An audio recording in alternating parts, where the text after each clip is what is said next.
What are they getting pissing, I think half an hour, 45 minutes ago, Crystal Palace literally just played West Ham. Literally. And I've got something I really want to talk about quickly because, a lot of people are going to disagree with me on this, but I don't really give a shit because I'm fucking sick and tired of this bullshit. Yeah. Unfortunately, I'm not allowed to show the game on the thing. I'm definitely not allowed to show the game on it. On YouTube because I'm going to get copyrighted or some bullshit like that. Or maybe it'll get taken down because I don't have fucking... What's it called? I don't have thingy. Enough people following me for them to care. But still going to take it down. But what I'm trying to say is... The game ended 1-1. It was a draw. Haller scored a banger. Overhead kick. To my football fans, you all know what I'm talking about. You've probably seen it. I only watched the highlights, I didn't watch the full 90 minutes. But the one thing that stuck out to me in the whole game was Benteke's red card. Go back and watch the replay. Go back and see the whole thing. Go back and watch that shit. Like, that was bullshit. That was not a red card. I've seen worse things happen that they're giving a yellow card for. I can't name any on the top of my head now because I haven't been watching football frequently for ages, apart from the last week. But it wasn't a red card. He's gone up for the ball the same way anyone will go. I play football. Same way any player will go jump up to head the ball and attack the ball. He's done that. The other player, I don't know who the fuck he is, the other West Ham player, his head was in the way of Benteke's right shoulder.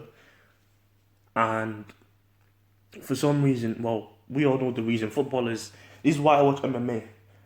He sells it like he's elbowed him in the face while he's not even trying to hit him. Benteke's eyes the whole time is on the fucking ball. I'm just pointing that out because this is really recent, guys. I think because football is a business. It's not a sport anymore now. At the very top echelon, the upper echelon, the top of the pyramid, it's a business. It's no longer, I wouldn't call it a sport. There's a lot of sport that goes into it, but that's not the main focus anymore. It's become a piece of it. It's become an element of it. It's not like the whole thing anymore like it used to be. Motherfucking, there's a lot of things in pro football that we don't see that I think is going on that makes sense that would be going on. There's a lot of things that go on that make sense that you can look at and like, that probably happens. They've got 80% of football, 60 to 80% of football today, I dare say, is commercial.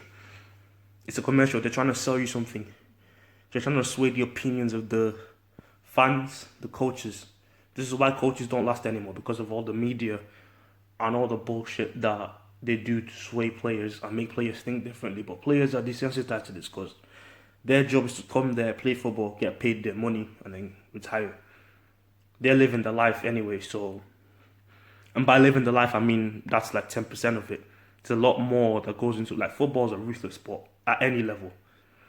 So the reason why I'm saying all that is because I generally think... Because anyone who's been watching football from 2013 onwards, just at least 2013 onwards, you don't have to be like a big football fan. You know that Benteke, the guy in question that got the red card today, he's not been scoring lately. Like back in his Aston Villa days, for those of my OG Premier League fans that watch the shit, you know he used to score bare. He was a beast back then. And for the last 3-4 years, he's been poor. He's not been scoring. He's not broken 10 goals a season since 2014 or something like that. And now he's back amongst the goals because today specifically he did get a red card. But he also scored for Crystal Palace too in this game. He scored and got a red card. This is the second game in a row he scored. The last game they played, can't remember, the thing was against Wolves. He got 2 goals. I think he got 2 goals. I'm not sure. But I'm pretty sure he got 2 goals. What I'm trying to say is, he's back amongst the goals now. He's building confidence. He's getting momentum. Because let me tell you, I think differently, but 90% of the population, their success and how well they do is based on their confidence level and their emotion. That's what they call momentum. Because if you're an emotional high, they thrive off that. I don't get, like, for me personally as a football player, I don't get how bad I play one game. Just as long as I know how good I am individually up here, it's not going to affect me going into the next game. Like, I really don't think about what I did in the last game. I'm just going to play and do what I know how to do. You just live, control what you can control, but that's what football players in general don't get. But since he thinks that way, which I don't blame him, 90% of strikers in general think that way. What's it called? He's building momentum, and I think the Premier League has caught on to that. They've caught on to that, and for whatever reason, they don't want him to succeed. That's what I'm thinking. And listen, the referees are in control of the game, whether you like it or not. They're in total control. They might not get paid as much as the players, but they're there to do a job, and their job. And most referees, yeah, they understand the amount of power that they have, and they try to use it. I'm currently watching a game. They're trying to use it to their advantage.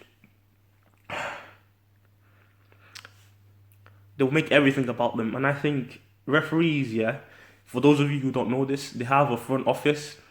It's a business too, as referees.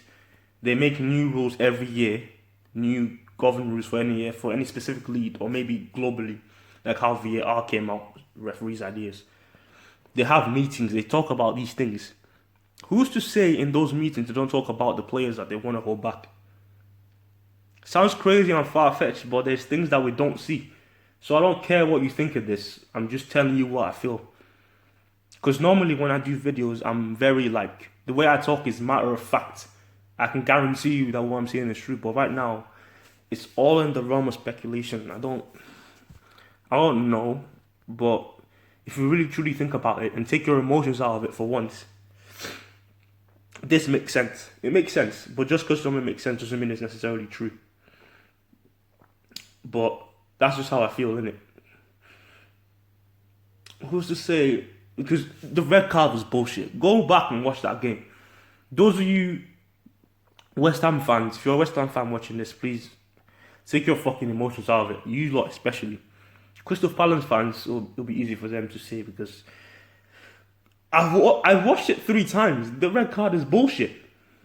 I've seen worse fouls given as a yellow card.